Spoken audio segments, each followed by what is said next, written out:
ഞാൻ first tandem ചെയ്യുന്നത് ന്യൂസിലാൻഡിൽ നിന്നാണ്, ലൈസൻസ് എടുക്കുന്നത് സ്പെയിനിൽ നിന്നാണ്. പിന്നെ എൻ്റെ പ്രാക്ടീസ് മുഴുവനായിട്ടും അബുദാബി, ദുബായ്, UK ആ പേടിയൊക്കെ ജസ്റ്റ് ആ ചാടുന്ന നിമിഷം വരെ ഉള്ളൂ. അത് കഴിഞ്ഞാൽ പിന്നെ നമ്മൾ അവിടെ എന്താണോ ചെയ്യേണ്ടത് എന്നുള്ളത് മാത്രമാണ് പിന്നെ നോക്കുന്നത്. ഒരു എവറി 5 സെക്കൻഡ് നമ്മൾ ഇതിലേക്ക് നോക്കണം എന്നാണ് പറയുന്നത്, എത്ര എത്തി എന്നുള്ളത്. ഒരു 5000 എത്തുമ്പോഴാണ് നമ്മളിത് ഓപ്പൺ ചെയ്യേണ്ടത്. അന്നേരം നമ്മൾ ഓപ്പൺ ചെയ്തില്ലെങ്കിൽ പിന്നെ ഒരു 10 സെക്കൻഡ്സിലൊക്കെ നമ്മൾ ചിലപ്പം താഴെ എത്തും. സ്കൈ ഡൈവിങ്ങിൽ അങ്ങനെ ഒരു ഫുഡിന് അങ്ങനത്തെ ഇതൊന്നുമില്ല. അതിൻ്റെ തൊട്ട് മുന്നേ ഫുഡ് കഴിച്ചെന്ന് വെച്ച് പ്രശ്നമൊന്നുമില്ല. ഇപ്പോൾ ഈ ടാൻഡം ജമ്പ് ചെയ്യുന്നവരോടും പറയാവുന്നത്, നിങ്ങളൊന്നും കഴിക്കാതെ വരരുതെന്നല്ല, കുറച്ച് ഫുഡൊക്കെ കഴിച്ചിട്ട് വരണമെന്ന്. കാരണം ഒന്നും കഴിക്കാതെ വരുന്നവർക്കാണ് വോമിറ്റ് ചെയ്യാനൊക്കെ ഉള്ള ഇതുണ്ടാവുന്നത്. ഇപ്പം നമ്മുടെ പിള്ളേർക്കൊക്കെ ഇപ്പം ചെസ്സിൽ വേൾഡ് ചാമ്പ്യൻ ആവാമെങ്കിൽ എയറോ മോഡലിങ്ങിലും ഡ്രോൺ പൈലറ്റിങ്ങിലും ഇതിലും എല്ലാത്തിലും നമ്മുടെ പിള്ളേർക്ക് വരാവുന്നേ ഉള്ളൂ. പലർക്കും അത് അറിയില്ല.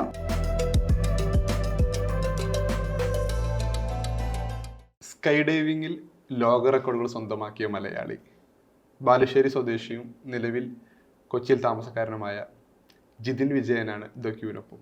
സ്വാഗതം. 42,000-ലേറെ അടി ഉയരത്തിലുള്ള വിമാനത്തിൽ നിന്ന് സ്കൈ ഡൈവിംഗ് നടത്തി രാഷ്ട്രപതി പുരസ്കാരം നേടി അടുത്ത ദിവസമാണ് നമ്മൾ സംസാരിക്കുന്നത്. ആ റെക്കോർഡിനെ കുറിച്ച് സംസാരിച്ച് തുടങ്ങാം.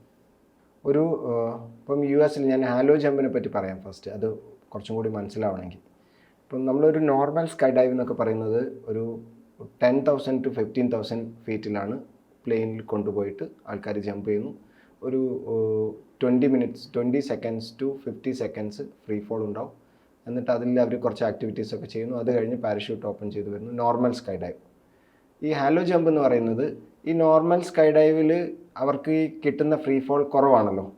അപ്പം ഈ ഹാലോ ജമ്പുകൾ പിന്നെ അതിന് വേറെ പർപ്പസും ഉണ്ട്. അതല്ലാതെ അവർ കുറച്ചും കൂടി ഫ്രീ ഫോൾ എന്നുള്ള ഒരു ആംഗിളിൽ കുറച്ച് ഹാലോ ജംപ്സ് അത് US ഇടയ്ക്ക് ഓർഗനൈസ് ചെയ്യാറുണ്ട്. എങ്ങനെയാണ് ചെയ്യുന്നതെന്ന് വെച്ചാൽ, ഇപ്പോൾ ഒരു നോർമൽ ജമ്പിന് നമ്മൾ 15 ആണെങ്കിലും ചില സമയങ്ങളിൽ വലിയ ഫോർമേഷനൊക്കെ വേണ്ടി അത് 18 വരെയൊക്കെ പോകും, 18,000 വരെയൊക്കെ പോകും.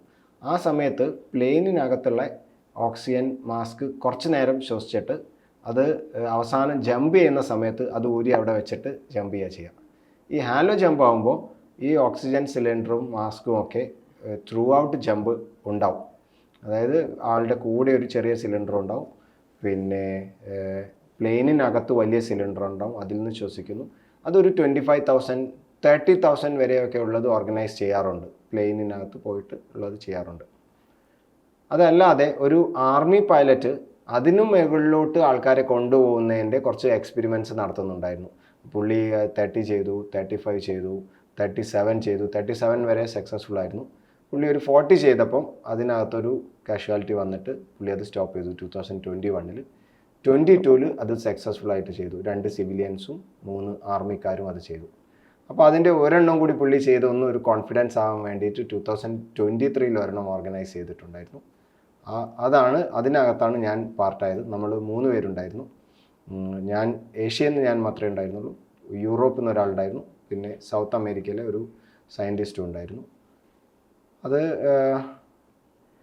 ഇതൊക്കെ ഞാൻ പറയുമ്പോൾ ആൾക്കാർക്ക് ഈ 40,000ഉം പിന്നെ ഒരു സ്പേസ് ജമ്പുമായിട്ട് ഇതിനെ കൺഫ്യൂസ് ആവാനുള്ള ഒരു ചാൻസ് ഉണ്ട്.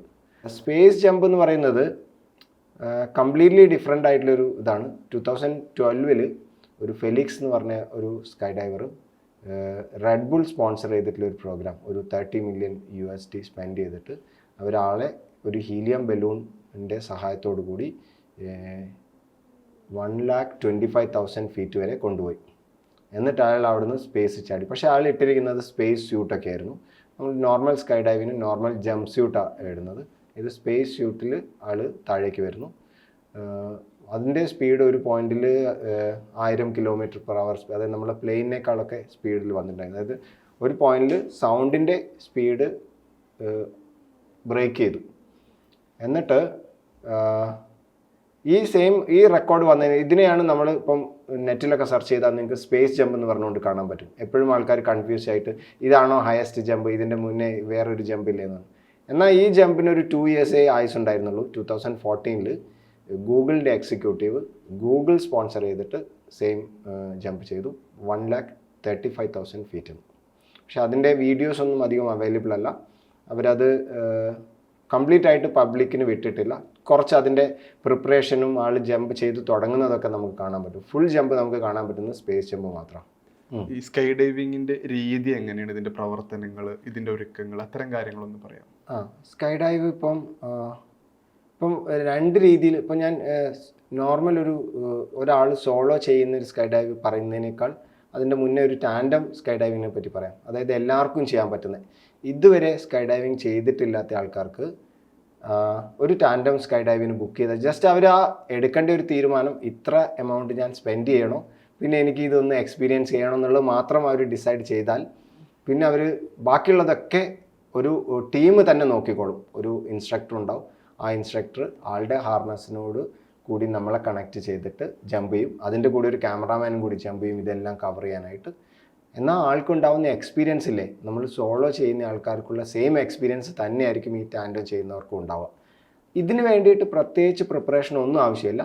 ജസ്റ്റ് നമ്മൾ ഉറപ്പ് വരുത്തേണ്ടത് നമുക്ക് വെയിറ്റ് ഒരു 100 kg താഴെ ആയിരിക്കണം. ഏജ് ഒരു റെസ്ട്രിക്ഷനും ഇല്ല. 80-90 ഇയർ ഓൾഡ് ആൾക്കാരൊക്കെ ചെയ്യുന്നത് ഞാൻ കണ്ടിട്ടുണ്ട് ഒരുപാട് സ്ഥലങ്ങളിൽ. അസുഖങ്ങളുള്ളവർ ചെയ്യുന്നവർ കണ്ടിട്ടുണ്ട്. എന്നാൽ ഒരു ബാക്ക് ഇഞ്ചുറീസ് ഒക്കെ ഉണ്ടായിട്ടുണ്ട്, സ്പൈനിനൊക്കെ പ്രശ്നമുണ്ട്, പിന്നെ ഹാർട്ട് സർജറീസ് ഒക്കെ ചെയ്തിട്ടുണ്ടെങ്കിൽ അങ്ങനെയുള്ളവർ ചെയ്യേണ്ട. അല്ലാതെ ഒരു 30 മിനിറ്റ്സ് നടക്കാൻ പറ്റുന്ന ഏതൊരാൾക്കും ഈ ടാൻഡം ചെയ്യാം. പ്രിപ്പറേഷൻ ഒന്നും ആവശ്യമില്ല. അവിടെ ചെന്നാൽ ഒരു 1 or 2 hours അവരെല്ലാം കാണിച്ചു തരും. അത് കഴിഞ്ഞ് ഹോൾ ജമ്പ് ഇപ്പം പ്ലെയിനിൽ മുകളിലോട്ട് പോകുന്നത് ഒരു 10 to 15 minutes എടുക്കും. അത് കഴിഞ്ഞ് ഇൻസ്ട്രക്ടർ നമ്മളെ കൊണ്ട് താഴേക്ക് ചാടും, ക്യാമറാമാനും ചാടും. എന്നിട്ട് അതെല്ലാം ഒരു 50 seconds കൊണ്ട് ഫ്രീ ഫോൾ ഉണ്ടാവും. പാരഷൂട്ട് ഓപ്പൺ ചെയ്ത് പിന്നെ ഒരു 3-4 minutes താഴെ എത്തും. ഈ IT കമ്പനി നടത്തുന്ന ജിതിൻ എങ്ങനെയാണ് ഈ സ്കൈ ഡൈവിങ്ങിലേക്ക് എത്തുന്നത്? അപ്പം ഇതിൻ്റെ ഒരു ജേണി എങ്ങനെയായിരുന്നു? ഞാൻ കമ്പനി തുടങ്ങുന്നത് 2007 ആദ്യത്തെ ഒരു ഫ്യൂ ഇയേഴ്സ് നമ്മൾ ഫുൾ ടൈം അതിനകത്ത് തന്നെയായിരുന്നു. ഒരു 12 hours 14 hours ഒക്കെ ഡെയിലി വർക്ക് ചെയ്യേണ്ടി വരുന്നുണ്ടായിരുന്നു. എന്നാൽ ഒരു പോയിന്റിൽ ഒരു 2011-12 ഒക്കെ ആയപ്പോഴത്തേക്ക് ഒരുപാട് മാനേജേഴ്സൊക്കെ വന്നു. അവർക്കൊക്കെ നമുക്ക് കുറേ വർക്ക് അസൈൻ ചെയ്യാനും ഡെലിഗേറ്റ് ചെയ്യാനൊക്കെ പറ്റി. അവരൊക്കെ ഒന്ന് റെഡിയായി വന്നപ്പോൾ നമുക്ക് കുറച്ച് ഫ്രീ ടൈം കിട്ടിത്തുടങ്ങി. അപ്പോഴാണ് ഞാൻ വിചാരിച്ചത്, പണ്ട് ഞാൻ സ്പോർട്സിലൊക്കെ ആക്റ്റീവായിരുന്നു, പക്ഷേ ഒരു എഡ്യൂക്കേഷന് വേണ്ടിയിട്ട് എല്ലാ സ്പോർട്സൊക്കെ ഒന്ന് മാറ്റി വെച്ചിരിക്കുകയായിരുന്നു. അപ്പോൾ ഒന്ന് വീണ്ടും സ്പോർട്സിലേക്ക് വരുന്നു. പിന്നെ ആ സമയമായപ്പോഴത്തേക്ക് മോനും ഒരു 3-4 years ആയി. അപ്പോൾ അവനെയും കൂടെ കൊണ്ടുപോകും. ഇപ്പം കരാട്ടെ നമ്മൾ ഒരുമിച്ചാണ് ഒരു 3-4 years പഠിച്ചു. റോളർ സ്കേറ്റിങ്ങിന് പോയി കുറേ നാൾ. പിന്നെ ഹോഴ്സ് റൈഡിങ്ങിന് പോയപ്പോഴും അവനെ കൊണ്ടുപോയിട്ടുണ്ടായിരുന്നു. എല്ലാത്തിലും അപ്പോൾ മോൻ്റെ കൂടെ പോവാം. പിന്നെ എനിക്കും പണ്ട് ഇൻട്രസ്റ്റ് ഉള്ള ചെയ്യാൻ ആഗ്രഹം ഉണ്ടായിരുന്നു. ഓരോന്നായിട്ട് ചെയ്തു തുടങ്ങി. അങ്ങനെ കുറച്ചെണ്ണത്തിന് അവനെ കൊണ്ടുപോകാൻ പറ്റിയിട്ടില്ല, കാരണം ഷൂട്ടിങ് അങ്ങനത്തെ ടെന്നീസിനൊന്നും കൊണ്ടുപോയിട്ടില്ല ആളെ. പിന്നെ ഈ 2015-16 ടൈമിലാണ് പാരാഗ്ലൈഡിങ് തുടങ്ങുന്നത്. അത് ആക്റ്റീവായിട്ട് ചെയ്യുന്നുണ്ടായിരുന്നു പൂനെയിൽ പോയിട്ട്. അങ്ങനെ ഇരിക്കുമ്പോൾ ഞാൻ ഒരിക്കൽ ദുബായിൽ നിന്ന് ഈ ലൈസൻസ് എടുക്കണം, ഈ സ്കൈ ഡൈവിങ് കണ്ടു. പക്ഷേ ഞാൻ അവിടുന്ന് ടാൻഡോ ഒന്നും ചെയ്തില്ല. ആ സമയത്ത് ലൈസൻസ് എടുക്കണം എന്ന് വിചാരിച്ചു, പക്ഷേ ഒന്നും നടന്നില്ല. പല കാരണങ്ങളാൽ അത് നടന്നില്ല. പിന്നെ 2019 ആദ്യമായിട്ട് ടാൻഡം സ്കൈ ഡൈവിങ്, ഞാൻ നേരത്തെ പറഞ്ഞ ടാൻഡം സ്കൈ ഡൈവിങ് ചെയ്യുന്നത്. അത് നല്ലൊരു എക്സ്പീരിയൻസ് ആയിരുന്നു. പക്ഷേ അപ്പോഴും ലൈസൻസ് എടുക്കാനുള്ള സാഹചര്യങ്ങളൊന്നും അന്നേരം ഉണ്ടായിരുന്നില്ല. പിന്നീട് ഇവിടെ ജർമ്മനിയിലൊരു ബിസിനസ് ട്രിപ്പ് പോയപ്പോഴാണ് അതിൻ്റെ കൂടെ സ്പെയിനിൽ ഒരു 2 weeks അതിൻ്റെ മുന്നേ ചെന്ന് ലൈസൻസ് എടുക്കുന്നത്. ഈ സോളോ ഡൈവിങ്ങിന്റെ എക്സ്പീരിയൻസ് പറയുന്നുണ്ടോ? തന്നെ അതിൻ്റെ ഒരു പരിശീലനം എങ്ങനെയാണ്, എത്ര കാലയളവ് വരും, അതിൻ്റെ പ്രൊസീജിയറൊക്കെ എങ്ങനെയാണ്? ശരിക്കും നമ്മൾക്കൊരു സ്കൈ ഡൈവിങ് പഠിക്കാനായിട്ട് ഇപ്പം അവൈലബിൾ ആയിട്ട് മെയിൻ ആയിട്ടുള്ള 2 methods. ഒന്ന് ആക്സിലേറ്റഡ് ഫ്രീ ഫോൾ കോഴ്സും പിന്നെ സ്റ്റാറ്റിക് ലൈൻ കോഴ്സുമാണ്. ഈ സ്റ്റാറ്റിക് ലൈൻ എന്ന് പറഞ്ഞു കഴിഞ്ഞാൽ പണ്ട് ആർമികളൊക്കെ ആൾക്കാരെ ട്രെയിൻ ചെയ്യുന്ന അങ്ങനെയായിരുന്നു. അതായത് നമ്മൾ പ്ലെയിനിൽ നിന്ന് ജമ്പ് ചെയ്യുമ്പോൾ തന്നെ നമ്മുടെ പാരഷൂട്ട് ഓട്ടോമാറ്റിക്കലി ഓപ്പൺ ആവും. എന്നിട്ട് ആ പാരഷൂട്ട് കൺട്രോൾ ചെയ്ത് വന്നാൽ മതി. അതായത് ഒരു പാരാഗ്ലൈഡിങ് ചെയ്യുന്ന ആൾ ഒരു മലയുടെ മുകളിൽ പോയിട്ട് ജമ്പ് ചെയ്യുമ്പോൾ അയാൾക്ക് ആ കുറച്ച് നേരം പറന്ന് നടക്കാൻ പറ്റുന്ന പോലെ ഇത് ഒരു പ്ലെയിനിൽ പോയിട്ട് പ്ലെയിനിൽ നിന്ന് ജമ്പ് ചെയ്യുമ്പോൾ തന്നെ ഓപ്പൺ ആവുന്നു. പിന്നെ ആ കാനോപ്പിയിലാണ് അയാൾ പെട്ടെന്ന് താഴെ എത്തുന്നു. അത് പതിയെ കുറേ ആൾ എക്സ്പീരിയൻസ് ആയി കഴിയുമ്പോഴാണ് അയാൾക്ക് ഫ്രീ ഫോളൊക്കെ അതിനകത്ത് കിട്ടുന്നത്. എന്നാൽ കഴിഞ്ഞൊരു 30-40 years ആയിട്ട് ഈ ആക്സിലേറ്റഡ് ഫ്രീ ഫോൾ കോഴ്സ് എന്ന് പറഞ്ഞാൽ പെട്ടെന്ന് ആൾക്കാരെ സ്കൈ ഡൈവിങ് പഠിപ്പിക്കാം. അതെന്താ ചെയ്യാന്ന് വെച്ചാൽ പ്ലെയിനിനകത്ത് ഒരു 15,000 ഫീറ്റ് വരെ പോകുന്നു. മറ്റേ ഈ സ്റ്റാറ്റിക് ലൈനിലൊക്കെ തുടങ്ങുന്നത് 3,000 ഫീറ്റിലൊക്കെയാണ്. 3,000, 3,500, 4,000 അങ്ങനെയാണ് ചെയ്യുന്നത്. ഇത് നേരെ 15,000 ഫീറ്റിലേക്ക് പോകുന്നു. സ്റ്റുഡൻറ്റിൻ്റെ 2 സൈഡിലും 2 ഇൻസ്ട്രക്ടേഴ്സ് നിൽക്കുന്നു. അവർ കയ്യിലും കാലിലും ഹോൾഡ് ചെയ്യുന്നു. എന്നിട്ട് ഈ 3 പേരും കൂടി ഒരുമിച്ച് അങ്ങ് ജമ്പ് ചെയ്യും. ചില സ്ഥലങ്ങളിൽ 4ാമത് ഒരാളായിട്ട് ഒരു ക്യാമറാമാൻ ഉണ്ടാവും, അല്ലെങ്കിൽ ഈ 2 ഇൻസ്ട്രക്ടേഴ്സിൻ്റെ തന്നെ ക്യാമറ ആയിരിക്കും ഇത് കവർ ചെയ്യുന്നുണ്ടാവാം. എന്നിട്ട് ആ വീഴുന്ന ഒരു 50 സെക്കൻഡ് 60 സെക്കൻഡിൽ ഈ സ്റ്റുഡൻറ്റിനോട് കുറേ കാര്യങ്ങൾ ചെയ്യാൻ പറയും. ആ ചെയ്യാൻ പറയുന്ന ഡിഫറെൻറ്റ് ലെവൽസ് ഉണ്ട്. അത് ആദ്യമേ അതിന് ഗ്രൗണ്ട് ട്രെയിനിങ് തരും. നമുക്ക് എന്തായിരിക്കും ഈ 1 മിനിറ്റിൽ നമ്മൾ ചെയ്യേണ്ടത് എന്നുള്ളത് ഫുൾ എക്സ്പ്ലെയിൻ ചെയ്ത് തന്നിട്ടുണ്ടാവും. അതിനനുസരിച്ച് ചെയ്യുക. അത് കറക്റ്റായിട്ട് നമ്മൾ ചെയ്താൽ 1ാമത്തെ ലെവലിൽ നിന്ന് 2ാമത്തേലേക്ക് പോകാം, 2ൽ നിന്ന് 3ലേക്ക് പോകാം, അങ്ങനെ പോകാം. അത് തെറ്റാണെങ്കിൽ റിപ്പീറ്റ് ചെയ്യണം. അപ്പോൾ ആദ്യത്തെ ഒരു 3 ജമ്പ് 2 ഇൻസ്ട്രക്ടേഴ്സിൻ്റെ കൂടെ ആയിരിക്കും. പിന്നെ ഒരു ഇൻസ്ട്രക്ടറേ ഉണ്ടാവുള്ളൂ 4ാമത്തേനും 5ാമത്തേനും ഒക്കെ. 6ാമത്തേന് ആ ഇൻസ്ട്രക്ടർ നമ്മുടെ കൂടെ ഉണ്ടാവും, പക്ഷെ നമ്മളോട് ആദ്യം ജമ്പ് ചെയ്യാൻ പറയും. എന്നിട്ട് ആൾ കൂടെ വരും. 7 ആകുമ്പോഴത്തേക്ക് നമ്മൾ ഒരുവിധം റെഡി ആയിട്ടുണ്ടാവും. പിന്നെ അങ്ങോട്ടൊരു ഇതെല്ലാം കഴിയുന്നതോടുകൂടി നമുക്ക് accelerated free fall course complete ആവും. അത് കഴിഞ്ഞിട്ട് പിന്നെ ഒരു 10-18 ജമ്പുകളുണ്ട്. അതിനകത്ത് കുറച്ച് കോച്ചിങ് ജമ്പുകളും ഇതൊക്കെ കഴിഞ്ഞ് ഒരു 25 ജമ്പ് ഫിനിഷ് ആവുമ്പോൾ ഒരു റിട്ടേൺ എക്സാം ഉണ്ടാവും. അതെല്ലാം കഴിഞ്ഞ് കഴിയുമ്പോൾ നമുക്ക് ലൈസൻസ് കിട്ടും. ഈ ലൈസൻസ് കിട്ടി ഇപ്പോൾ 42,000-ലേറെ ഉയരത്തിൽ നിന്ന് ജമ്പ് ചെയ്ത് ഈ റെക്കോർഡ് കിട്ടിയല്ലോ. അപ്പോൾ ആ ഒരു യാത്രയുടെ ടോട്ടൽ എക്സ്പീരിയൻസ് എന്ന് പറയാം. എത്ര സമയം, എത്ര മിനിറ്റ് എടുത്തു താഴെ എത്താൻ, പിന്നെ മൊത്തം കാഴ്ചകൾ, ഹെൽത്ത് അനുഭവങ്ങളൊക്കെ? ജസ്റ്റ് ആ ജമ്പിൻ്റെ? അതെ. ആ ജമ്പിൻ്റെ നമ്മൾ ആദ്യം തന്നെ അത് പോകുന്നതിൻ്റെ മുന്നേ തന്നെ ഒരു 2 hours നമ്മൾ ഓക്സിജൻ സിലിണ്ടറിൽ നിന്ന് ശ്വസിച്ചുകൊണ്ടിരിക്കുകയായിരുന്നു. കാരണം എന്താണെന്ന് വെച്ചാൽ നമ്മുടെ ബോഡിയിൽ ഇപ്പോൾ നോർമൽ എയറിന് വരുന്ന നൈട്രജനും ഉണ്ട് നമ്മുടെ ബോഡിയിൽ. അതായത് അറ്റ്മോസ്ഫിയർ ഇപ്പം എയറിൽ ഒരു 78% നൈട്രജനാണ്. നമ്മൾ ശ്വസിക്കുമ്പോൾ നമ്മുടെ ബോഡിയിലൊക്കെ ഫുൾ നൈട്രജൻ ഉണ്ട്. അത് നമ്മൾ ഹൈ ഓൾട്ടിറ്റ്യൂഡിലേക്ക് പോകുമ്പോൾ സെയിം അറ്റ്മോസ്ഫിയറിക് പ്രഷർ ആണെങ്കിൽ, അതായത് പ്ലെയിനിനകത്ത് പ്രഷറൈസ്ഡ് ആയിട്ടുള്ള പ്ലെയിനിനകത്ത് പോവുകയാണെങ്കിൽ ഒരു കുഴപ്പമില്ല, നമ്മുടെ നോർമൽ പാസഞ്ചർ ഇതിൽ. അല്ലാതെ ഡോറൊക്കെ തുറന്നിട്ട് പോവുകയാണെന്നുണ്ടെങ്കിൽ ആ നൈട്രജൻ നമ്മുടെ ബോഡിയിൽ ബബിൾസ് ആയിട്ട് വരുന്ന ഒരു പ്രശ്നമുണ്ടാവും. അത് ഉണ്ടാവാതിരിക്കാൻ ഒരു 2 hours നമ്മൾ പ്യുവർ ഓക്സിജൻ മാത്രം ശ്വസിക്കും. എന്നിട്ട് പ്ലെയിനിൽ പോകുമ്പോൾ ഒരു 30 minutes to 40 minutes എടുക്കും ഈ ഒരു ഹൈറ്റിലേക്ക് എത്താനായിട്ട്. അവിടുന്ന് ജമ്പ് ചെയ്താൽ ഈ പറഞ്ഞ ഒരു 2-3 minutes എടുക്കും ഫ്രീ ആയിട്ട് നമ്മൾ വീഴും. അത് നമ്മുടെ ബോഡി പൊസിഷൻ അനുസരിച്ചിരിക്കും ആ സ്പീഡ്. ഇപ്പം സ്പീഡിൻ്റെ ഒക്കെ ഡിഫറെൻറ്റ് റെക്കോർഡ്സ് ഉണ്ട്. ആൾക്കാർ തല മാത്രം താഴേക്കാക്കിയിട്ട് വരുന്ന ഹെഡ് ഡൗൺ എന്നൊക്കെ പറഞ്ഞ് അതിൽ 600 km/h സ്പീഡിലൊക്കെ എത്തും അവരുടെ ബോഡി. അപ്പോൾ അവർ പെട്ടെന്ന് എത്തും. ഒരു നോർമൽ ജമ്പിൽ നമ്മൾ ബെല്ലിയിൽ 1 minute എടുക്കുമെങ്കിൽ ഹെഡ് ഡൗൺ ചെയ്യുന്ന ആൾ ചിലപ്പോൾ ഒരു 40 seconds 45 seconds ആൾക്ക് എടുക്കുള്ളൂ. അങ്ങനെ ഈ 2-3 minutes എടുത്തു. ഒരു 5,000 feet എത്തുമ്പോഴാണ് പാരഷൂട്ട് ഓപ്പൺ ചെയ്തത്. അത് ഓപ്പൺ ചെയ്യുന്നതിൻ്റെ അതിന് നമ്മുടെ കയ്യിൽ കുറച്ച് ഡിവൈസസ് ഉണ്ട്. ഒന്ന് ഓൾട്ടിമീറ്റർ എന്ന് പറഞ്ഞൊരു ഡിവൈസ് ഉണ്ട്. അത് നമ്മൾ കയ്യിൽ കെട്ടും. അതിൻ്റെ ഒരു ബാക്കപ്പ് വേണമെന്നുണ്ടെങ്കിൽ വേറെ വെച്ചിട്ടുണ്ടാവും. അത് അനലോഗും ഉണ്ട്, ഡിജിറ്റലും ഉണ്ട്. അതിൽ നമുക്ക് പ്രഷർ, അതായത് ബാരോമെട്രിക് ഓൾട്ടിമീറ്റർ. അത് അതായത് നമ്മൾ താഴേന്ന് 0 സെറ്റ് ചെയ്ത് പോയാൽ അതിങ്ങനെ ഹൈറ്റിലേക്ക് പോകുന്നതിനനുസരിച്ച് നമുക്ക് ഹൈറ്റ് കാണിച്ചുകൊണ്ടിരിക്കും. നേരെ നമ്മൾ വീഴുമ്പോൾ ആ ഹൈറ്റ് അറിയാൻ പറ്റും. ഒരു എവറി 5 seconds നമ്മൾ ഇതിലേക്ക് നോക്കണം എന്നാണ് പറയുന്നത്, എത്ര എത്തി എന്നുള്ളത്. ഒരു 5,000 എത്തുമ്പോഴാണ് നമ്മളിത് ഓപ്പൺ ചെയ്യേണ്ടത്. അന്നേരം നമ്മൾ ഓപ്പൺ ചെയ്തില്ലെങ്കിൽ പിന്നെ ഒരു 10 seconds നമ്മൾ ചിലപ്പം താഴെ എത്തും. അപ്പോൾ അതുകൊണ്ട് അത് എപ്പോഴും അത് നോക്കിക്കൊണ്ടിരിക്കണം. പിന്നെ ഇതിൻ്റെ തന്നെ ഒരു നമ്മൾ ചെവിയിൽ വെക്കുന്ന ഒരു ഡിവൈസ് ഉണ്ട്, ഓഡിബിൾ എന്ന് പറയും. അത് വെച്ചാൽ ഇപ്പം ഈ ടോം ക്രൂസിൻ്റെയൊക്കെ ഒരു വീഡിയോയിലുണ്ട് ഹലോ ജമ്പിൻ്റെ, അതിനകത്ത് പറയുന്നുണ്ട് 25,000 feet 20,000 എന്നൊക്കെ. അതുപോലെ നമ്മളുടെ ചെവിയിൽ അത് സംസാരിച്ചുകൊണ്ടിരിക്കും ഇങ്ങനെ വീണുകൊണ്ടിരിക്കുന്ന സമയത്ത്. അപ്പോൾ അത് കേട്ടിട്ടും നമുക്ക് ആക്ട് ചെയ്യാം, ഇതിലേക്ക് നോക്കാം. അല്ലെങ്കിൽ ഇനി ഇതെല്ലാം ഇങ്ങനെയൊക്കെ ഉണ്ടെങ്കിലും ഇത് എപ്പോൾ സ്റ്റോപ്പ് ആവുന്നുള്ളത് ആർക്കും അറിയില്ല. അതുകൊണ്ട് എല്ലാത്തിൻ്റെയും ഒരു 1-2 ബാക്കപ്പ് ഒക്കെ ഉണ്ടാവും. ഇതിൽ ഡിജിറ്റൽ സംവിധാനം മാത്രമാണ് ഇതിനെ കണക്ട് ചെയ്യാനുള്ളത്? അല്ല, ഇപ്പം ഒരു ഇത് അനലോഗ് വെക്കും ഒരെണ്ണം, പിന്നെ ഒരു ഡിജിറ്റൽ ഇതുണ്ടാവും. പിന്നെ ഇത് ഒരു ബാറ്ററി ഒക്കെ ഉള്ള ഡിവൈസ്, അതും ചിലപ്പം ഹൈറ്റിലേക്ക് പോകുമ്പോൾ നിന്ന് പോവാം. പിന്നെ പാരച്യൂട്ട് ആണെങ്കിലും നമ്മുടെ കയ്യിൽ 2 എണ്ണം ഉണ്ട്. ഒരെണ്ണം മെയിനും പിന്നെ ഒരെണ്ണം റിസർവും ഉണ്ട്. അപ്പോൾ മെയിൻ ഇപ്പോൾ ഓപ്പൺ ചെയ്തിട്ട് എന്തെങ്കിലും പ്രശ്നമുണ്ട്, ലൈൻ ട്വിസ്റ്റ് ഒക്കെ ഉണ്ടെങ്കിൽ അതിനെ കട്ട് ചെയ്ത് കളഞ്ഞിട്ട് റിസർവ് ഓപ്പൺ ചെയ്യണം. ഇതൊരു മില്ലി സെക്കൻഡ് സമയത്തേക്കുള്ള ഡിസിഷൻ എന്നുള്ളത് അത് ഒരു പെട്ടെന്ന് നമ്മൾ ചെയ്യണം. അപ്പോൾ ഒരു നമ്മൾ പാരഷൂട്ട് ഓപ്പൺ ചെയ്യാൻ നോക്കി, അതിൻ്റെ നമ്മൾ ബാക്കിൽ ഒന്ന് പുള്ളി ചെയ്യാൻ നോക്കുമ്പോൾ അവിടെ അതിൻ്റെ ഹാൻഡിൽ ഇല്ലെന്ന് വിചാരിക്കാം, വലിക്കാനൊന്നുമില്ല.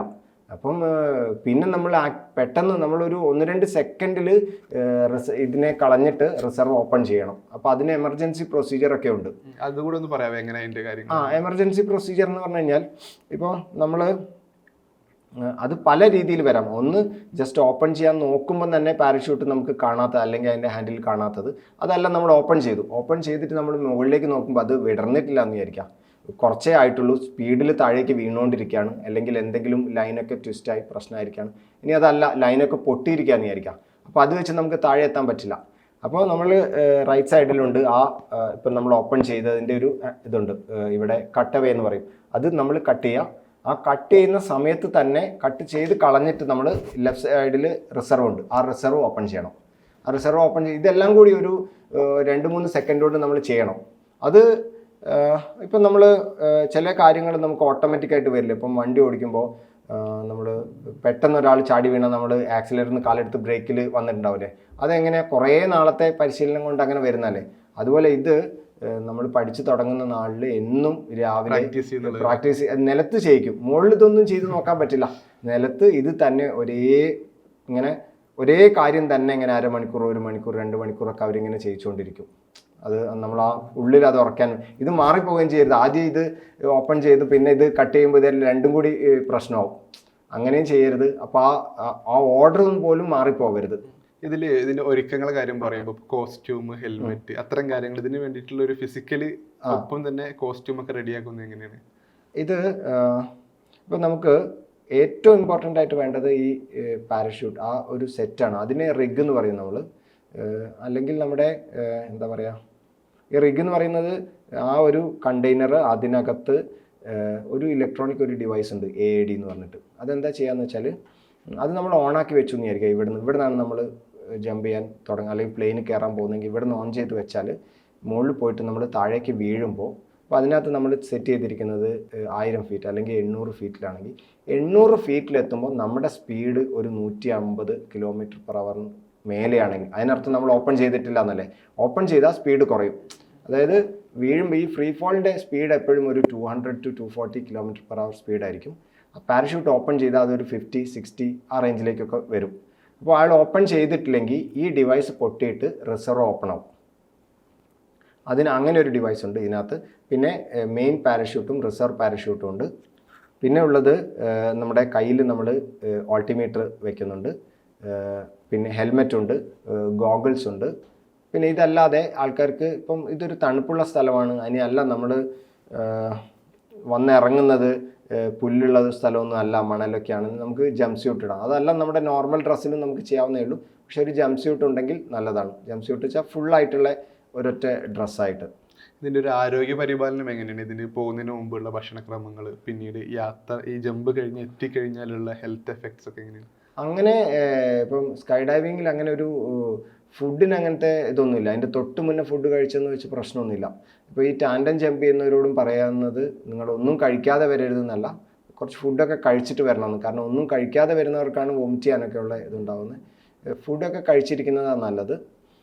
പിന്നെ ഉള്ളത്, കുറേ ജമ്പ് ചെയ്ത് കഴിയുമ്പോൾ നമ്മൾ താഴെ വന്നു കഴിഞ്ഞാൽ നമുക്ക് നടക്കുമ്പോഴൊക്കെ നമ്മുടെ ആ ഒരു, എനിക്ക് തോന്നിയിട്ടുള്ളതാണ്, പലർക്കും പല ഫീലിംഗ് ആയിരിക്കും, നമ്മുടെ ബോഡിയുടെ ഈ എൻഡ് എവിടെയാണെന്നുള്ളത് നമുക്ക് മനസ്സിലാവില്ല. അതിപ്പോൾ നമ്മളൊരു ഡോറിൽ അകത്തേക്ക് കയറുമ്പോൾ നമ്മൾ എവിടെയും തട്ടാതെ പോകുന്നത് നമുക്കറിയാം. നമ്മുടെ ഈ സൈഡ് ഇവിടം വരെ ഉള്ളൂ, ഈ സൈഡ് ഇവിടം വരെ ഉള്ളൂ എന്നൊക്കെ അറിയാലോ.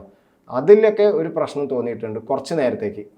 അപ്പോൾ നമ്മൾ നടക്കുമ്പോൾ എവിടെയും തട്ടിപ്പോകാനൊക്കെ ഉള്ള ചാൻസ് ഉണ്ട്. അത് പക്ഷേ അത് മേ ബി ചെവിയുടെ ബാലൻസിൻ്റെയും ഇതൊക്കെ ആയിരിക്കാം. കാരണം നമ്മളിപ്പോൾ ഇങ്ങനെ നടക്കുകയും നിൽക്കുകയൊക്കെ അല്ലേ ചെയ്യുന്നത്. അവിടെ നമ്മൾ പല രീതിയിൽ തല ഇതായിട്ടൊക്കെ മറയുന്നുണ്ടാവും. അപ്പോൾ ആ ബാലൻസിൻ്റെ ഒരു ചെവിയുടെ ഇതല്ലേ നമ്മുടെ ബാലൻസ് ഒക്കെ നോക്കുന്നത്, അതിൻ്റെ കൊണ്ടായിരിക്കുമെന്ന് എനിക്കറിയില്ല. പക്ഷെ എനിക്ക് തോന്നിയിട്ടുള്ളത് അങ്ങനെയാണ്. ഇതിൽ ഈ സ്കൈ ഡൈവിങ്ങിന് പ്രത്യേക കാലാവസ്ഥ, പ്രത്യേക സമയം, അങ്ങനെ എന്തെങ്കിലും കണക്കാക്കുന്നുണ്ടോ? അതുണ്ട്. ഇപ്പം നമ്മൾ ഓരോ വിൻഡിൻ്റെ ഒക്കെ സ്പീഡില്ലേ, അതിന് ഇപ്പം ഇത്ര സ്പീഡിന് മേലെയാണെങ്കിൽ, അത് 20 knots മേലെയാണെങ്കിൽ പല ഡ്രോപ്പ് സോണും നമ്മളെ ജമ്പ് ചെയ്യാൻ സമ്മതിക്കാറില്ല. 20 knots എന്ന് പറയുമ്പോൾ ഒരു 38 അല്ലെങ്കിൽ 37 km/h സ്പീഡിൽ മേലെ വിൻഡ് ഉണ്ടെങ്കിൽ സമ്മതിക്കാറില്ല. പിന്നെ ലോ ക്ലൗഡ്സ് ഉണ്ടെന്ന് വിചാരിക്കാം, അപ്പോൾ നമുക്ക് താഴെ കാണാൻ പറ്റില്ല എവിടെയാണ് നമുക്ക് വന്ന് ഇറങ്ങേണ്ടതെന്നുള്ളത്, അപ്പോഴും പറ്റാറില്ല. പിന്നെ റെയിനി സമയങ്ങൾ അങ്ങനത്തെ ഇതൊക്കെ, ഇപ്പം ദുബായിലൊക്കെ ആണെങ്കിൽ ഡസ്റ്റ് ഡെവിൾ എന്നൊക്കെ പറഞ്ഞിട്ട് ചുഴലി പോലെ ഇതൊക്കെ ഉണ്ടാവാറുണ്ട്. അങ്ങനത്തെ സമയങ്ങളിലും ഒന്നും അലോ ചെയ്യാറില്ല എന്നല്ലേ. അപ്പൊ തന്നെ ഈ ജിതിൻ ഒരു തുടക്കം മുതൽ ഡൈവിങ് എക്സ്പീരിയൻസ് പറയാമോ? ഏതൊക്കെ സ്ഥലങ്ങളിൽ പോയിട്ടുണ്ട്, എവിടെ നിന്നൊക്കെ ഡൈവ് ചെയ്തിട്ടുണ്ട്? ഞാൻ ഫസ്റ്റ് ടാൻഡം ചെയ്യുന്നത് ന്യൂസിലാൻഡിൽ നിന്നാണ്, ലൈസൻസ് എടുക്കുന്നത് സ്പെയിനിൽ നിന്നാണ്. പിന്നെ എൻ്റെ പ്രാക്ടീസ് മുഴുവനായിട്ടും അബുദാബി, ദുബായ്, UK-യിലായിരുന്നു. പിന്നെ ഈ എത്ര ഡ്യൂറേഷൻ ഉണ്ടായിരുന്നു പ്രാക്ടീസിങ്? ഇതെല്ലാം കൂടി ഒരു 1 year പ്ലസ് ഉണ്ടായിരുന്നു. അത് ലൈസൻസിന് വേണ്ടിയിട്ട്? അല്ല, ലൈസൻസ് എടുക്കാൻ ശരിക്കും പറഞ്ഞാൽ വെതർ കറക്റ്റ് ആണെന്നുണ്ടെങ്കിൽ ഒരു 2 weeks മതി. അല്ല, അതിന്റെ പ്രാക്ടീസിങ് സമയം ഉൾപ്പെടെ? ആ പ്രാക്ടീസിങ് സമയം ഉൾപ്പെടെ. അതായത് നല്ല വെതർ ആണെങ്കിൽ ഒരു ദിവസം നമുക്കൊരു 5 പ്രാവശ്യമൊക്കെ സ്കൈ ഡൈവ് ചെയ്യാൻ പറ്റും ഈസിലി. ഇതിന്റെ സാമ്പത്തിക ചെലവ് എങ്ങനെയാണ് ലൈസൻസിന്റെ? സാമ്പത്തിക ചെലവ് എന്ന് പറഞ്ഞു കഴിഞ്ഞാൽ ഇപ്പോൾ നമ്മളിപ്പോൾ ഈ ലൈസൻസ് മെയിനായിട്ടുള്ളത് യുണൈറ്റഡ് സ്റ്റേറ്റ്സ് പാരഷൂട്ട് അസോസിയേഷൻ്റെ USPAയുടെയും പിന്നെ ബ്രിട്ടീഷ് പാരഷൂട്ട് അസോസിയേഷൻ്റെയാണ്. അതിൻ്റെ കീഴിലാണ് പല ഡ്രോപ്പ് സോണുകളും വർക്ക് ചെയ്യുന്നത്. ഇപ്പം ദുബായ് ഒക്കെ USPA അതിൻ്റെയാണ്. ഈ USPA തന്നെ ഇപ്പം നമ്മൾ ദുബായിൽ നിന്നാണ് നമ്മൾ ലൈസൻസ് എടുക്കുന്നതെങ്കിൽ നമുക്കൊരു 5 lakhs ഒക്കെ ആവും. അബുദാബി ആണെങ്കിൽ ഈ സോളോ ജമ്പിന് അതിന് വേണ്ടിയിട്ട് മറ്റേതിന് ലൈസൻസ് ഒന്നും ആവശ്യമില്ല. ടാൻഡ് ഒരു 1 time എക്സ്പീരിയൻസ് അല്ലേ. അതിന് ഇപ്പം ദുബായിൽ ചെയ്യുകയാണെങ്കിൽ ഒരു 50 വരും, അബുദാബി ഒരു 40 ഒക്കെ വരും. ഇനിയിപ്പം തായ്ലാൻഡ്, UK-യിലൊക്കെ പോവുകയാണെങ്കിൽ ഒരു 20,000 ഒക്കെ ഉള്ളൂ. ഇനി ഈ ലൈസൻസ് എടുക്കുന്നത് തന്നെ വേറെ സ്ഥലത്തേക്ക്, ഇപ്പം യൂറോപ്പിലേക്കൊക്കെ പോയാൽ ഒരു 2 lakhs ഒക്കെ ചിലവ് വരുള്ളൂ. 2.5 ഒക്കെ ആവുള്ളൂ. റഷ്യയിലും ലെസ് ദാൻ 2 ഒക്കെ ആവുള്ളൂ. USA ചെയ്ത് റെക്കോർഡ് കിട്ടിയ 42,000 ഫീറ്റിന്റെ കാര്യം പറഞ്ഞല്ലോ, അതിന്റെ ശരിക്കും എക്സ്പെൻസ് എങ്ങനെ വന്നിരുന്നു? അതിന്റെ എക്സ്പെൻസ് എന്ന് പറഞ്ഞു കഴിഞ്ഞാൽ എനിക്ക് വന്നിരുന്നത് അറൗണ്ട് ഒരു 10 lakhs-നടുത്തായിരുന്നു എക്സ്പെൻസ് വന്നിട്ടുണ്ടായിരുന്നത്. കാരണം അതിൻ്റെ ഇതിന് നമ്മൾ ഉപയോഗിക്കുന്നത് ഹീറ്റഡ് ഗ്ലൗസ് ഒക്കെയാണ്. ഇപ്പോൾ നോർമൽ ഗ്ലൗസ് ആണ്. ദുബായിലൊക്കെ നമ്മൾ പലപ്പോഴും ഗ്ലൗസ് ഒന്നും ഉപയോഗിക്കാറില്ല, പക്ഷേ UK-യിലൊക്കെ ഗ്ലൗസ് ഉപയോഗിക്കാറുണ്ട്, കുറച്ച് തണുപ്പുള്ളതുകൊണ്ട്. ദുബായിൽ പിന്നെ പ്രശ്നമില്ല. മുകളിലെത്തിയാലും ഒരു 0 degree അല്ലെങ്കിൽ അത്രയൊക്കെ ഉണ്ടാവുള്ളൂ, ഒരുപാട് തണുപ്പൊന്നും ഉണ്ടാവില്ല. ഇവിടെ ഈ -50 -60 ടെമ്പറേച്ചറിനൊക്കെ ഇതാക്കാൻ വേണ്ടിയിട്ട് ഹീറ്റഡ് ഗ്ലൗസ് ആണ്, ഹീറ്റഡ് വെസ്റ്റ് ആണ്, എല്ലാം ബാറ്ററി ഓപ്പറേറ്റഡ് സാധനങ്ങളാണ് അതിനകത്തെ ഡിവൈസ്. അതേപോലെ സ്പെഷ്യൽ മാസ്ക് ആണ് അവർ യൂറോപ്പിൽ നിന്നൊക്കെ കൊണ്ടുവരുന്നതാണ്. അപ്പോൾ അതെല്ലാം കൂടി എനിക്ക് തോന്നുന്നു ഒരു 10 to 12 lakhs-നടുത്ത് അതിന് കോസ്റ്റ് വന്നു. സ്കൈ ഡൈവിങ്ങിന്റെ ധൈര്യം അല്ലെങ്കിൽ മനോധൈര്യം പ്രധാനപ്പെട്ട ഒരു കാര്യമാണല്ലോ, അതെങ്ങനെയാണ്? അത് നമ്മൾ ശരിക്കും പറഞ്ഞാൽ ഈ സ്കൈ ഡൈവിങ് ചെയ്യുന്ന ഞാൻ പല ഇൻസ്ട്രക്ടേഴ്സിനോടും ഒക്കെ ചോദിക്കാറുണ്ട്, അതായത് കഴിഞ്ഞ 20 വർഷമായിട്ട് ചെയ്യുന്നവരൊക്കെ. അവരൊക്കെ പറയുന്നത് ആ അവസാന നിമിഷം ഡോറ് തുറന്നിട്ട് ചാടാൻ നോക്കുന്ന സമയത്ത് അവരും നെർവസാണ്, കഴിഞ്ഞ 20 വർഷമായിട്ട് ചെയ്യുന്നവരും. അതിപ്പോൾ നമ്മുടെ കേസൊക്കെ അങ്ങനെ തന്നെയാണ്. അത് നമ്മൾ മരിച്ചു എന്നുള്ള പേടിയല്ല. നമ്മളെ സംബന്ധിച്ച് ഈ 50 സെക്കൻഡേ ഉള്ളൂ. 50 സെക്കൻഡിൽ എന്തൊക്കെയോ കാര്യങ്ങൾ ചെയ്യണമെന്ന് താഴേന്ന് പ്ലാൻ ചെയ്യുന്നുണ്ട്. അത് ചിലപ്പോൾ 3-4 ആൾക്കാരുമായിട്ട് ചേർന്നുള്ളൊരു ജമ്പായിരിക്കും. അത് ചെയ്യണം, ഇത് ചെയ്യണം എന്നൊക്കെ, ആ സാധനങ്ങളൊക്കെ ചെയ്യുകയും വേണം. എന്നാൽ ആ ജമ്പ് ചെയ്യുന്ന ആ സെക്കൻഡിൽ നമ്മൾ എന്തെങ്കിലും ഒരെണ്ണം തെറ്റിപ്പോയി വിചാരിക്കാം, ഒന്ന് പുറത്തേക്ക് ചാടിയപ്പം കൈ ഒന്ന് മാറിപ്പോയാൽ അവിടെ കാറ്റ് പിടിച്ചിട്ട് നമ്മൾ ഈ ഗ്രൂപ്പിൻ്റെ കൂടെ പോലും അല്ലാതെ വേറൊരു സ്ഥലത്ത് എത്തിയിട്ടുണ്ടാവും. പിന്നെ അവിടുന്ന് വരുമ്പോഴത്തേക്ക് ഈ സമയം 50 സെക്കൻഡ് കഴിഞ്ഞു വേണ്ട, അവസാനം എല്ലാവരും ജസ്റ്റ് ഒന്ന് കൈ തൊട്ടിട്ട് തിരിച്ചു പോകേണ്ടി വരും. അപ്പോൾ അതിൻ്റെയൊക്കെ കാരണം കൊണ്ട് ഇവരെല്ലാവരും നെർവസാണ്. ഇപ്പോൾ ഈ ടാൻഡം ചെയ്യുന്നവരാണെങ്കിലും അവർ ഓരോ ദിവസവും പുതിയ ആൾക്കാരെയും നെഞ്ചത്ത് കെട്ടിക്കൊണ്ട് അവർ ചാടുന്നത്. അപ്പോൾ അവരോട് ഞാൻ ചോദിച്ചിട്ടുണ്ട്, അവരും പറയുന്നത് ഓരോരുത്തരും അവരെന്താണ് ആകാശത്ത് നിന്ന് ചെയ്യാന്നുള്ളത് നമുക്കറിയില്ല. അപ്പോൾ എല്ലാവരും ഇച്ചിരി നെർവസ് ആയിരിക്കും. പക്ഷേ ആ പേടിയൊക്കെ ജസ്റ്റ് ആ ചാടുന്ന നിമിഷം വരെ ഉള്ളൂ. അത് കഴിഞ്ഞാൽ പിന്നെ നമ്മൾ അവിടെ എന്താണോ ചെയ്യേണ്ടത് എന്നുള്ളത് മാത്രമാണ് പിന്നെ നോക്കുന്നത്. കാരണം പിന്നെ ഇനിയൊന്നും കയ്യിൽ നിന്ന് പോയി, അത് നമ്മൾ പ്ലെയിനിൽ നിന്ന് ഇറങ്ങിയില്ലേ, ഇനി അത് ചെയ്തേ പറ്റുള്ളൂ എന്നുള്ളതുകൊണ്ട് അതെല്ലാവരും അങ്ങനെ തന്നെയാണ്. ഇതിൻ്റെ ഒരു കാഴ്ചകൾ എങ്ങനെയായിരിക്കും? 4 മിനിറ്റ് സമയത്തോളം ഉണ്ടായിരുന്നല്ലോ. കാഴ്ചകൾ അതും ഈ പറഞ്ഞ പോലെ അതെല്ലാവരും ചോദിക്കുന്നുണ്ട് ആ സമയത്ത് എന്തായിരുന്നു ചിന്തകൾ എന്നൊക്കെ. സത്യം പറഞ്ഞാൽ ആദ്യം ചാടിയപ്പം തന്നെ ഫ്ലാഗ് ഉള്ളത് കാരണം കിടന്ന് കറങ്ങാൻ തുടങ്ങി. ആ കറങ്ങുന്നത് ആ സമയത്ത് നമ്മൾ കൺട്രോൾ ചെയ്തില്ല എന്നുണ്ടെങ്കിൽ ഒരു സ്പീഡ് കൂടുന്നതിനനുസരിച്ച് പിന്നെ നമുക്ക് സ്റ്റോപ്പ് ചെയ്യാൻ പറ്റിയില്ലെങ്കിൽ നമ്മുടെ ബോധം പോകും പെട്ടെന്ന്. അങ്ങനെ ഒരുപാട് ആൾക്കാർക്ക് അപകടങ്ങൾ പറ്റിയിട്ടുണ്ട്. അപ്പം എൻ്റെ ഇത് എത്രയും പെട്ടെന്ന് അത് സ്റ്റോപ്പ് ചെയ്യാന്നുള്ളതായിരുന്നു. ഭാഗ്യത്തിന് അത് സ്റ്റോപ്പായി. അന്ന് പിന്നെ അതേ തന്നെ പിടിച്ചുകൊണ്ടിരിക്കുക, അത് ഒരിക്കലും മാറരുത് എന്നുള്ള, അതായത് എങ്ങനെയെങ്കിലും ഒന്ന് കുറച്ച് തിരിയുമ്പോഴത്തേക്ക് ഞാൻ വീണ്ടും അത് നേരെയാക്കാൻ നോക്കുന്നുണ്ടായിരുന്നു. അപ്പോൾ എൻ്റെ ഫോക്കസ് സ്റ്റഡി ആയിട്ടിരിക്കുക, അത് കറക്റ്റായിട്ട് അത് തീർക്കുക എന്നുള്ളതാണ്. നമുക്ക് കാണാം താഴെ പിന്നെ ക്ലൗഡ്സ് ഉണ്ട്. ഇപ്പം പല UK ജമ്പ് ചെയ്തതിലൊക്കെ നമ്മൾ ക്ലൗഡ്സിലൂടെയൊക്കെ വീഴുമ്പോൾ കുറച്ച് കഴിയുമ്പോൾ ഇങ്ങനെ ഫേസിലൊക്കെ പത പോലെയൊക്കെ ഉണ്ടാവും. അതൊക്കെ എല്ലാം എക്സ്പീരിയൻസ് ആണ്. പക്ഷേ അപ്പോഴൊക്കെ എൻ്റെ കാര്യമാണ്, പലരും പല ഇതായിരിക്കാം. എനിക്കെപ്പോഴും ആ ഒരു എന്താണോ നമ്മൾ പ്ലാൻ ചെയ്തത് അത് എത്ര ഭംഗിയായിട്ട് ചെയ്യാൻ നോക്കുക എന്നുള്ള അതിനകത്ത് ശ്രദ്ധിക്കുമ്പോൾ പലപ്പോഴും നമ്മൾ ഈ ഭംഗിയൊക്കെ നമ്മൾ കാണുന്ന എപ്പോഴാണെന്നറിയാം, പിന്നെ പാരഷൂട്ട് ഓപ്പൺ ചെയ്തതിന് ശേഷം. പിന്നെ സ്ലോ ആയിക്കഴിഞ്ഞാൽ നമുക്ക് എല്ലാം കാണാം, നല്ല ഭംഗിയാണ്. അതുവരെയുള്ള ടൈമിൽ ആ കറക്റ്റായിട്ട് അത് ചെയ്യാന്നുള്ളതാണ്, അതിലാണ് എപ്പോഴും ശ്രദ്ധിക്കാറ്.